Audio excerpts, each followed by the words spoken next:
Hello, friends, and welcome once again to the Nature Wander podcast.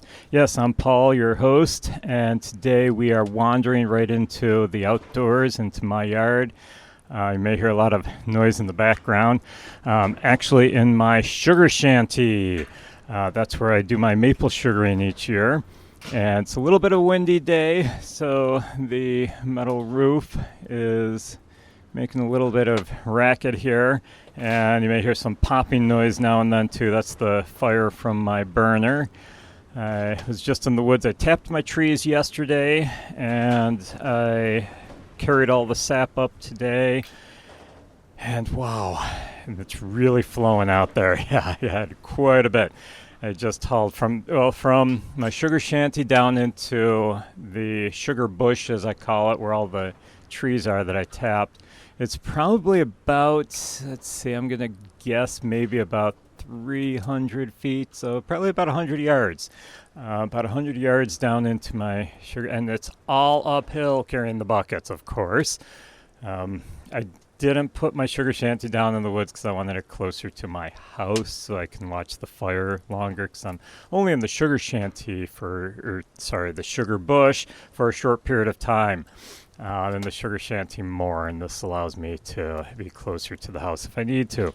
Anyhow, I had to carry up 35 gallons. I couldn't believe it when I got down there. It's like all my taps, all my buckets, the ones on the tree, the old style, were full, and the newer style, some of them were almost full, and others were at least a third or a half full.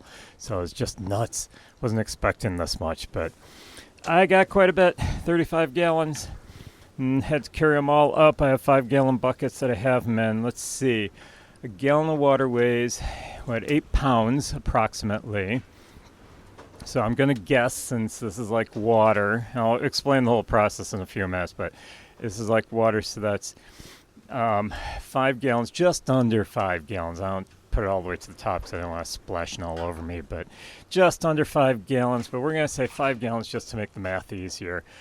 5 times 8, 40 pounds. Each one of these buckets weighs 40 pounds. I carry 2 of them up at a time because I had, 2, 4, 6, I had 7 of them that I had to carry up. So carry 2 of them up at a time. So I'm carrying 80 gallons for 100 yards uphill. I mean, it's not a steep hill, it's just a slight incline, but trust me, after carrying 80 pounds, 100 yards uphill, it feels like it's going up a cliff, a mountain, but no, it's just a gradual incline. But anyhow, so that's what I'm doing today. Got to stay out of my sugar shanty. I have had my sap boil over before, and that is so sad. I just left it for like 15 minutes. I went inside the house for a short while just to get a few supplies and stuff, and warm up my tea. But anyhow, I came back out and it was boiling over, and there's pretty much nothing you can do at that point. And I just wasted it, and it was a lot that I wasted. So anyhow, let's go through the process first. Then I want to talk a little bit about the trees. So this is a nature podcast, got to talk about the trees, but I always like to think of stuff like this as communing with nature.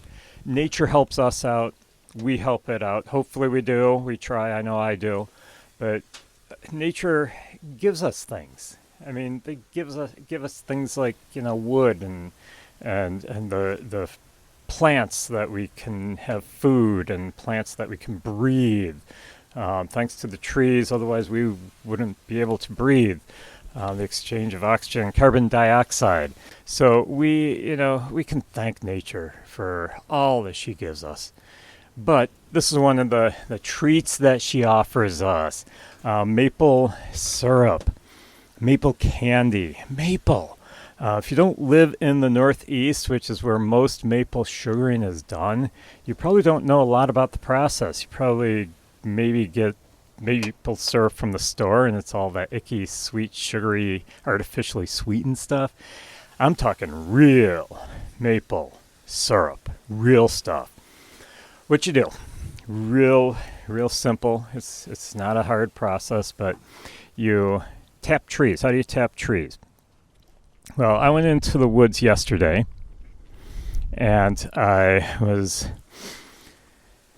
down there with my drill. I drilled a hole in the tree. It doesn't harm the tree. It's just putting a hole in it, just a tiny 5/16 inch hole. And I drill that hole into the tree, and I do it at an angle down, and then I put what's called a tap into the tree. Now I have two different types of tap. I have the old style and I have a new style. The old style is metal. So it's a metal tap that I put in the tree, and then I hang a bucket off of it. And I put a lid on the top of the bucket. They're 2-gallon buckets. Don't want them too big, and they're hanging right off the tree. My 2-gallon buckets were overflowing today. So I hang buckets on it. The reason I put a lid over the top of these buckets is because you don't want on a rainy day the water getting in there, because then it dilutes the sap. So what you're doing is you're getting the sap that's flowing out of the tree, you're collecting in your buckets. Then I go around, usually once a day, with my 5-gallon buckets, and I fill those up by emptying out the other buckets. Some of my taps are the newer style. They're plastic. They go into the tree and they have a plastic tube. All of this is food safe plastic. It has a plastic tube coming out of the tap, and it goes right into the bucket, which rests on the ground. So it's a 5-gallon bucket on the ground. So you can collect a lot more doing it the new way. Now, some of the bigger, more modern operations, they will actually tap hundreds of trees. There's a place not too far from me that taps hundreds of trees, and they actually have each one of these plastic tubes connected to a larger tube. And then that larger tubing goes all the way down the hill, and gravity actually pulls all this sap down and into a collection container at the bottom of the hill.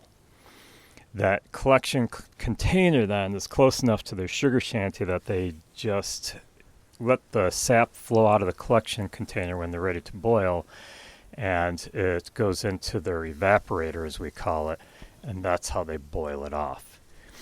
But I'm a small operation. I tapped 15 trees this year. That's about my average. Sometimes I do less, sometimes I do a few more, but never more than 20 trees. So I tapped about 15 trees this year.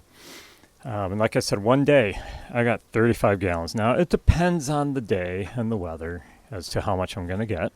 If it's a little bit chilly, you're not going to get as much.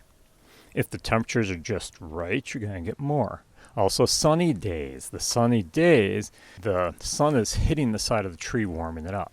You're actually getting more on sunny days where the weather's warm during the day and the nights are cold. Yes, that's when we start tapping. Why not tap year-round? Because you need the right weather. So we collect the sap when the sap is flowing, when the tree's waking up. So trees go dormant up in the north here, and they go to sleep in the winter time.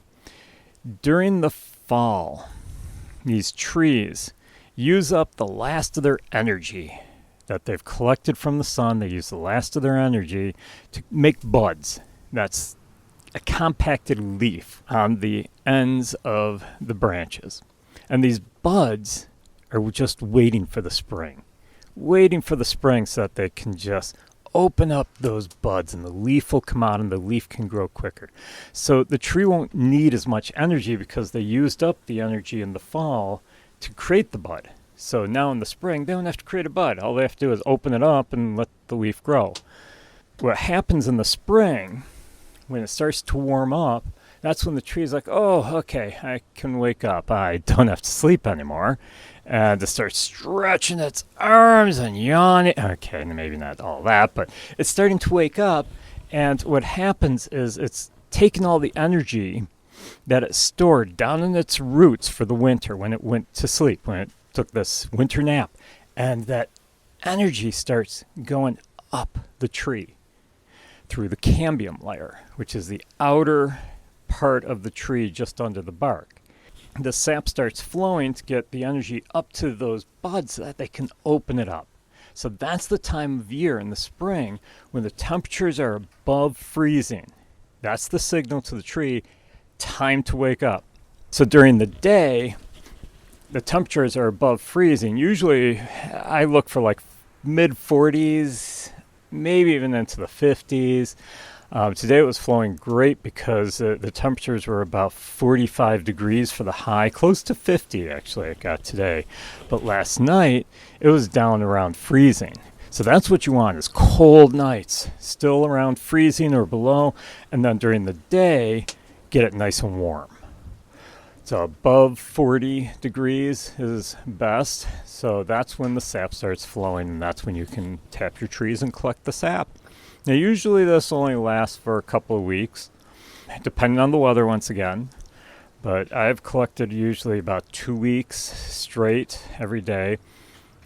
Sometimes I'll go shorter, and other times we've had really good weather and I've gone longer, but usually about 2 weeks on average. After that, once the leaves start opening up, the sap gets cloudy.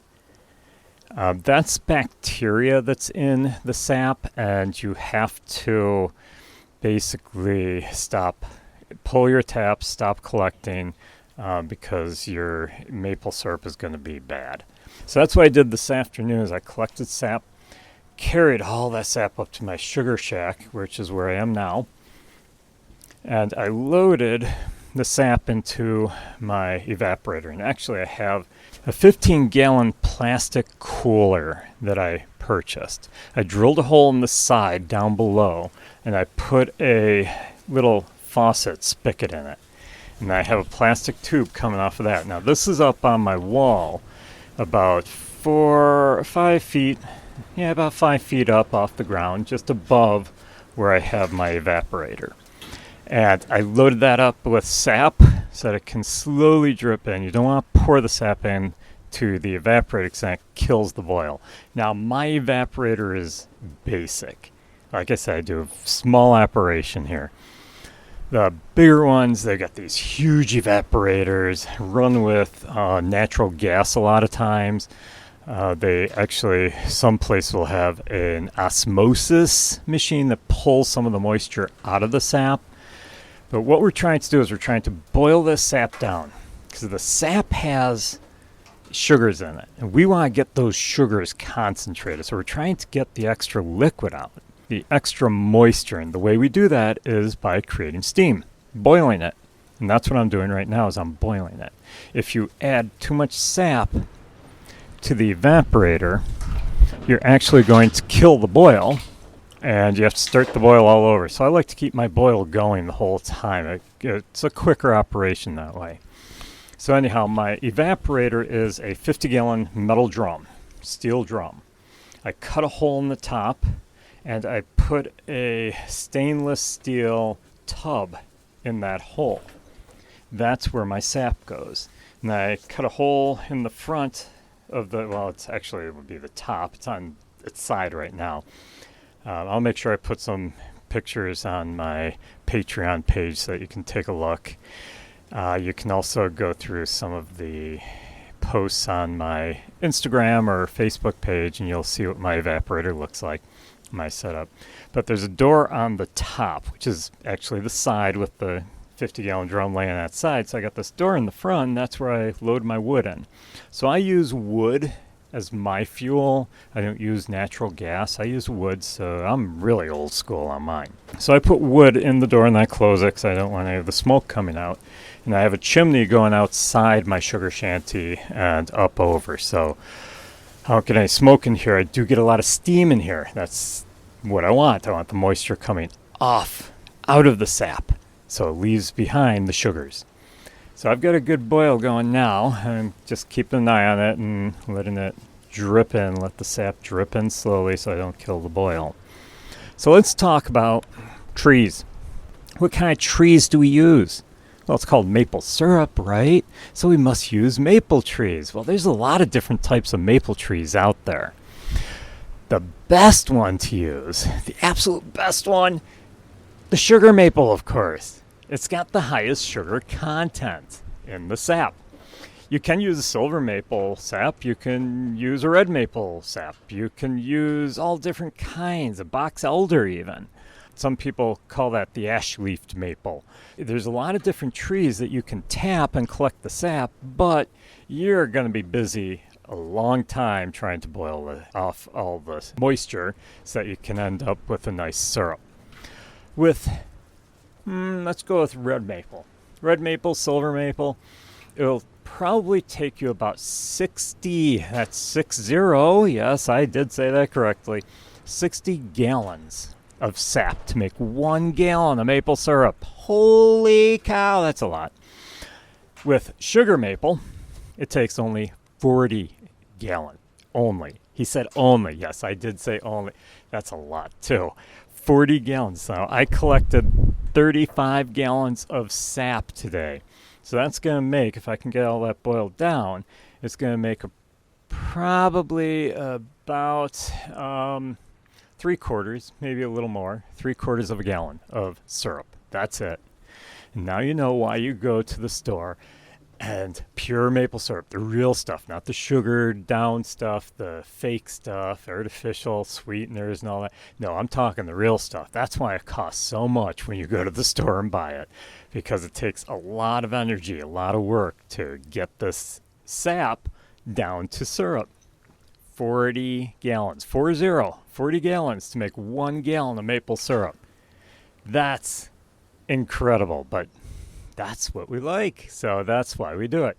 So we're going with the sugar maple so that it's got a higher concentration of sugar. We don't need as much sap. We don't have to use as much energy to boil it down. So that's the tree of choice. Tree is basically, as it's growing, you've got different parts of it. If I cut a tree in half so that you can see a cross section of it, you're going to see all these rings on it. And if you actually count the rings, you can tell how old the tree is. Because up in the north here, the trees go dormant in the winter, like I said. And when they go dormant, they're basically sleeping. They're not growing. Well, they're growing a little bit, but not much. In the summer is when they do all their growing. Yep, okay, I gotta check my fire here. So in the summertime is when they're growing the most, and that's when you get a lot of growth with the tree. And you're going to see that in the ring. So the growth is a lighter color, and then you have this sudden dark area going around the center of the tree ring, the cutoff section. So as you're looking at the cross section, you've got these dark rings and you've got these light rings. And the light rings are usually much wider because that's the summer growth. The dark rings are just the winter dormancy. So if you count each dark ring, that's the age of the tree, because each year it goes dormant. And my rule of thumb is you always add an extra 5 to the middle, because those rings are so close together it's really hard to see them unless you have a magnifying glass, and then you can probably get more accurate.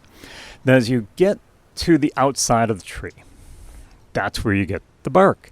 The bark is basically the protection. It's the armor for the tree. It helps to keep the tree safe. If you look just underneath where the bark is, that's what we call the cambium layer.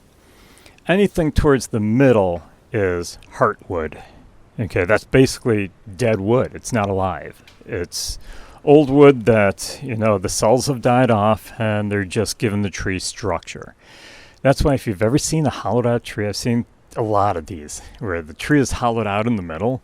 There used to be a tree at a nature center where I worked that the kids would always love to go inside the tree. You could actually fit a kid inside this tree. And there was a little hole on the other side, opposite of where they went in, that they always stuck their hand out.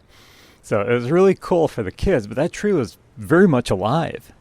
It's just the inside started to rot out because there was damage to it, moisture got in there, the insects got in there, and over time, the heartwood, that dead wood, the dead cells just started decaying away, and it made the tree hollow. But the outer layer, where the cambium layer is, the bark, that was still alive. So there were plenty of leaves up on the tree. I mean, it was just awesome. And that's because the life of the tree is on the outer layer. Now, every year, new cells are growing into that cambium layer. It's adding on more.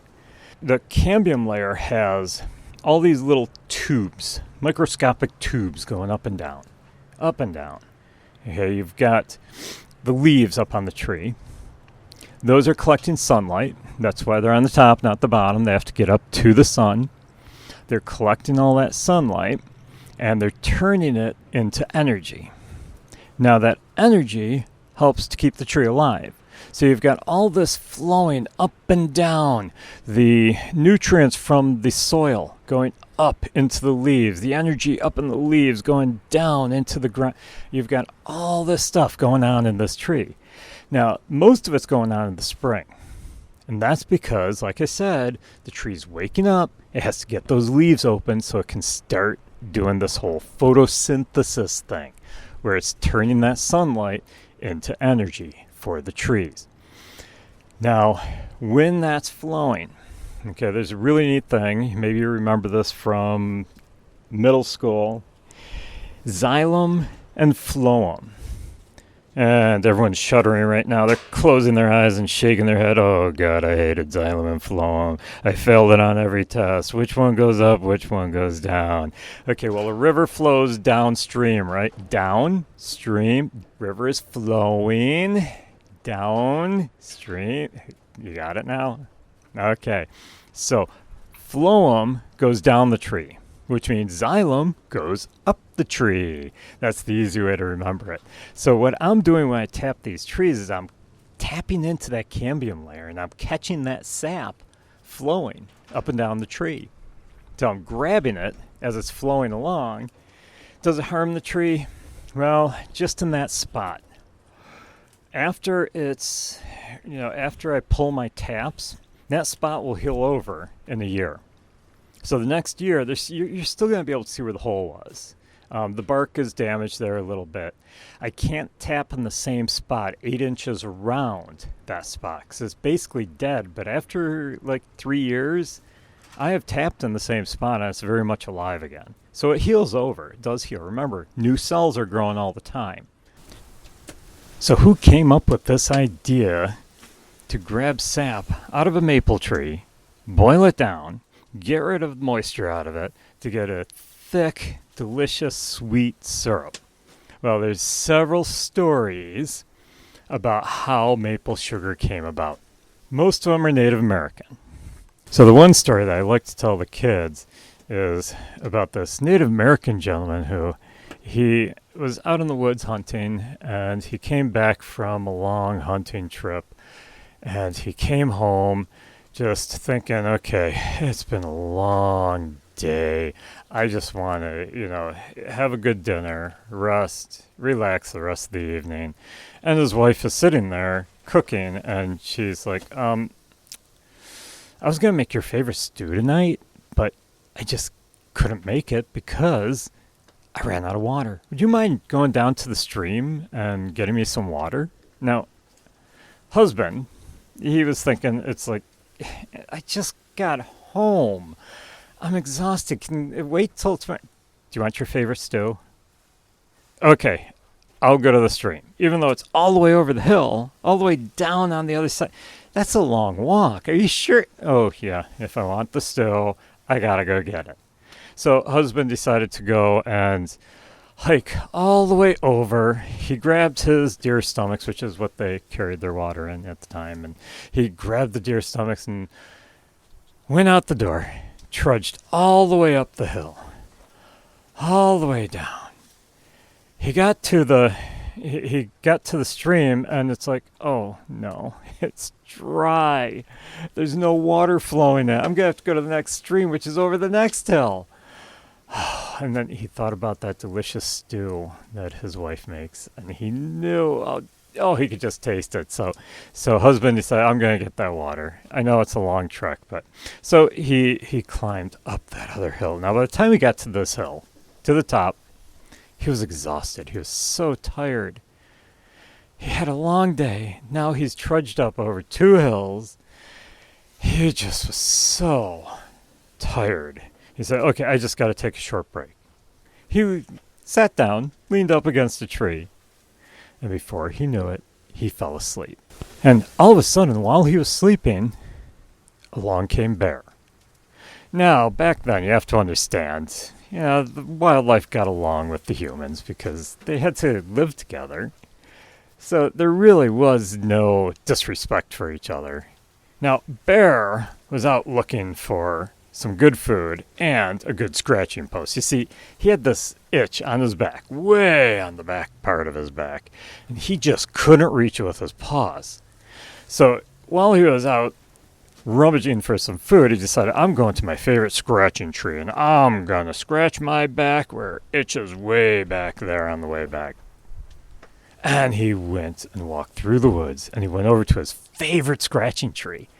Now, when he got to his favorite scratching tree, there was Husband laying against it. And Bear went up to Husband, tapped him on the shoulder, said, excuse me, sir. Excuse me, yeah.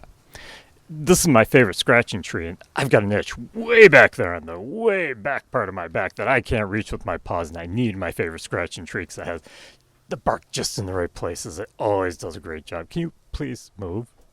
And Husband, yeah, he slept. He didn't wake up. Now, Bear's like, excuse me, sir, excuse me. Yeah, this itch on my back, it's really getting bad. It's it's driving me crazy. I gotta scratch it, and you're leaning up against my favorite scratching tree, and I just for a minute, can you please move so I can get that itch way back there? Now, Husband, yeah, he still slept. He never woke up. Now, Bear's getting angry because this itch is really bothering him. It's really getting to him. It's just driving him crazy. He's like, excuse me, sir, can you please move? This is my favorite scratching tree. I know the bark is just right. It's going to get to that spot in no time at all. Just 1 minute. Then you can take your nap and whatever. Just please move. And Husband, yeah, you know it, he still slept. Boy, was he tired. That was a busy day he had. And Bear's just getting so angry, and he takes his big claws on his paw, and he just swipes at Husband, but he knows he can't hurt Husband. Husband didn't do anything to him, so what's he going to do? Well, he pulls back at the last minute, but his claws go right through the tree, the bark of the tree. And he just looks at Husband with an angry look and says, and he wanders off. He went to his second favorite scratching tree, and he just scratched his back really good, and he got that itch way back there that was bothering him and driving him crazy. And Bear wandered through the woods looking for some food to eat. Now, in the meantime, Husband, he woke up, took a big stretch, a big yawn. He's like, whoa, wait a minute here. Oh no, the sun's starting to set. I better run down to that second stream. That's always flowing. I know I'll get some water. I'm going to be in so much trouble with wife. I better grab my buckets. And he grabbed the deer stomach, and it was full. It was full of water. And he's like, what's going on here? Why is this full of water? I didn't get to the stream. I fell asleep. I didn't get down the hill. Oh, the Great Spirit must love me that much. He filled my bucket full of water. Now, he grabbed the 2 deer stomachs full of water, and he ran all the way down that hill, up over the next hill, all the way down. And he got home, walked through the door, and there's wife staring at him. Where have you been? It's been a long time. You've been gone all this time. I hope you got that water. And Husband's like, oh, I got it. I'm so sorry it took so long. I went over that first hill. I got all the way down to the bottom. You know how tired I was today, dear. And I got to the stream, and it was running dry. There was no water in it, so I had to go to the second stream. You know how far away that is. And I climbed all the way up that second hill, all the way down, filled the buckets with water. I came all the way back up, all the way over the hill, all the way back up the second hill, all the way down. I'm exhausted. I'm going to go over there and rest. Here's the water. Now, wife took the buckets full of water, the deer stomachs full of water, and she put them in her pot to start boiling it. She already had a good fire going, and she put that water in the pot, and she added the 3 sisters, the corn. She added the squash, she added the beans, and she added some other things to it. And it was husband's favorite stew. He was so tired. She had to make it really good this time. And she started cooking it, started boiling, and it smelled so good. And she's like, yeah, this smells a little different. I hope it's all right. And she starts stirring it more. And just after it's been boiling for a while, she took some out and she cooled it a little bit and she tasted it. She's like, oh boy, this is really sweet. And she looks at husband, who's at this time starting to fall asleep again, relaxing. And she says, husband, where'd you get this water? And he's like, oh, I told you, I had to go up over both hills. I'm exhausted. I had to go to the second stream to get this water. And wife looks at him and says, okay, I'm sorry I bothered you. Go back and rest, and I'll continue cooking. And she stirred it more, and it was all done. And she tasted it again. She's like, boy, this really is different. It's so sweet. Boy, this is the best stew I've ever made. And she looks at husband, and she's like, okay, husband, fess up. Where'd you get this water? And he looks at her and says, well, okay, I'm sorry. I lied. The truth is, I was so exhausted. When I got to the top of the second hill, I decided just to rest for a short while. I swear, it was only supposed to be a short while, and I fell asleep. When I woke up, though, they were full. I had water in both of the buckets. And it's like it was a miracle. The Great Spirit gave this water to us. And she's looking at husband and said, you got to show me where this tree is. Now, husband's like, okay, I can take you up and show you the tree, but let's eat dinner first. I am starving. So they ate their dinner. And the sun was still up in the sky a little bit. There was still some light. And they walked all the way up that first hill, all the way down, all the way up to the second hill. And husband showed wife where that tree was. And there, that tree had these gashes going across through the bark, and dripping out of those gashes in the tree was a liquid. Now, wife went up and she took a little bit of that liquid and tasted it. And it did have a little bit of sweetness to it. So they gathered some more up and they took it home with them and they boiled it. This time not as a stew, just boiling it. And as it boiled, it got thicker and thicker. And they tasted it, and it was the sweetest stuff they ever had. And that's how maple syrup was invented. At least that's one of the stories. There's a few others out there. But we can thank the Native Americans for inventing maple syrup. Probably the Iroquois, because the Iroquois, Haudenosaunee, they were the ones who lived in the northeastern U.S., where we get maple syrup, where all the maple trees are that we tap. So it's probably the Iroquois who invented maple syrup. And like I said, there's a lot of different stories out there about how they discovered it, but they used to boil it much different than we do today. They didn't have metal until the Europeans came, so they didn't boil it in big metal pots or anything. Their source of heat was wood. But what they would do is they would down trees. They would down a tree and they would hollow it out. Now, they hollowed it out by burning the top, and then they'd scrape all the ashes out, and eventually they would have this big trough. So the tree's laying down on the ground, they'd hollow out the center of it, and they'd have this trough there. Now, during maple syrup season, the spring, they would gather all this sap. They would fill this trough with the sap. Now, you obviously can't boil it by burning the log. I mean, you could, but you're going to get holes in the log, and whoops, there goes all the maple syrup. All the sap's going to flow right out, and you got nothing. So what they would do is they would actually have fires going on in different areas around this big log, and they would have rocks in the fire. Now, you'd have to be careful. Please don't try this at home, because rocks do have moisture in them, and if they get too hot, they can explode and it can hurt you. So please do not try this. But they would heat these rocks in the fire.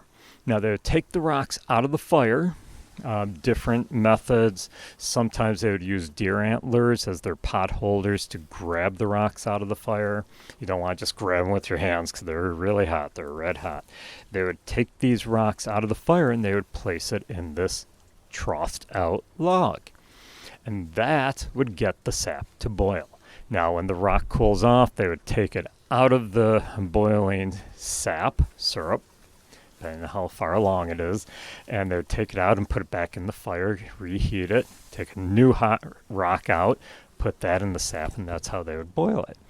Now, the early settlers learned this from the Native Americans, and the early settlers introduced metal to the whole process. They would have these big wrought iron kettles, and they would fill that with the sap and hang that over the fire. So let's talk a little bit about the finishing process. So we've been boiling. It takes quite a while. I mean, with my little boiler, my wood burner, if I can keep the boil going and just dripping the sap in slowly so I don't kill the boil, it will go much quicker, but still 30 gallons is going to take me a couple days to boil down. As it starts getting to sugar state, that's when you have to know, and you'll know, it starts to look darker in color. You take it, and I have a stainless steel tube with a handle on it. I dip that into what I think is syrup, and I dip it in there, fill it up, and then I have a hydrometer. And I take this glass hydrometer, I drop it in. It's got markings on it just for maple syrup. Once it gets to this red line that's marked on the hydrometer, then you have maple syrup. Now, if you want it a little thinner, some people like their syrup thin, other people like it thicker, then you either go a little bit less or a little bit more. But when you get to that stage, boy, it's tricky. Yeah, it's tricky. I've been doing this enough years that I've figured out the system. I know how much wood to put in, and it's a really slow process at the end because you don't want a lot of heat. You get a lot of heat, as it gets thicker, it's just going to boil, and it's just it's going to be where you can't control it because it gets so bubbly, it just boils right over. I even have a little board that I fan it with just to cool the sap down. That way it won't boil over too much, but it still does. So you have to be really careful controlling the heat. I know of some people who, when it gets close, they actually take it off. They'll take it in their house and they put it on the stove and they finish it off on the stove. Now, the only risk of that, and this is the reason you don't do this indoors in your kitchen, remember, you're getting all this steam coming off of your maple syrup. That steam still has some sugars in it. So everything in your kitchen, your wallpaper is going to start peeling, but everything in your kitchen is going to be sticky. Yeah, everything's going to be sticky because of that little bit of sugar in that steam that's coming off. So that's why we don't do it indoors. But I have finished it off before indoors. It's easier to control the heat, but you still have the chance of it boiling over. So you still have to watch it constantly, and you have to be very careful with it. So when it gets to that stage, I'm real careful. I know how to control the heat in my boiler, and I know how much wood to put on. And basically, I have coals is all I have. And there's enough heat to keep it boiling, but not too much. And I have my little pot holders ready to grab the pan right out of the boiler just in case it gets to that really, really, really hot stage. And then I just grab it out and I put it on the ground and let it cool a little bit. Then I take it indoors and I have a special funnel. It's like a cloth funnel. It's almost like felt. And it goes into this metal cage that I have. It's triangular shaped. And I put all this over the filter, all of this over a deep, you may hear it, I'm boiling over a little bit down the side of my barrel. I put that over a deep pot, and I pour this hot maple syrup into this filter. And it filters down through. So it takes any ash that may have come up into the pan from the fire, any other impurities in it. So it basically filters that out. So by the time you get the whole thing filtered through, it's just dripping out very slow because the filter gets so clogged with this other stuff. And then what I do, after it's done filtering, then I take that warm liquid and I put it into the bottles. I sometimes use canning jars, or I will use the plastic bottles. But I like the canning jars because you can actually see the maple syrup in it. That's just my preference. And I sit there and wait for the dink, the seal. You get it to seal. Maple syrup will last out of the refrigerator, they say, approximately 1 year as long as it is heat sealed like that. So I always label the top, make sure that I know when it was made. And then the best part, you get to enjoy it. Some people like to put it over ice cream, pancakes, waffles. It's so delicious. Well, that's about all I have to say about maple trees and maple sugaring. I hope you enjoyed learning about them. And I hope that I encouraged you to leave a review, a good one. Please, good reviews, 5 stars. My opinion. Hopefully yours too. And make sure you let your friends know. The more people wandering through nature with us, the better. So let's get more people enjoying the podcast. If you ever have any ideas for future episodes, please drop me a line. I love hearing your ideas, and I want to talk about what you want to learn about. So make sure you send me a DM through my Instagram, The Nature Wanderer. There's an underscore in between each word. Facebook, The Nature Wanderer. The website is naturewanderer.org. Leave a review, like the podcast. Make sure you tell all your friends. And if you really want to support the podcast, I really would appreciate you becoming a patron on the Patreon page that I have. Everything, I'll leave the links in the show notes. And you can also buy Nature Wanderer merch. There's a store linked from the website. So have a great week and keep exploring nature. Keep wandering through nature.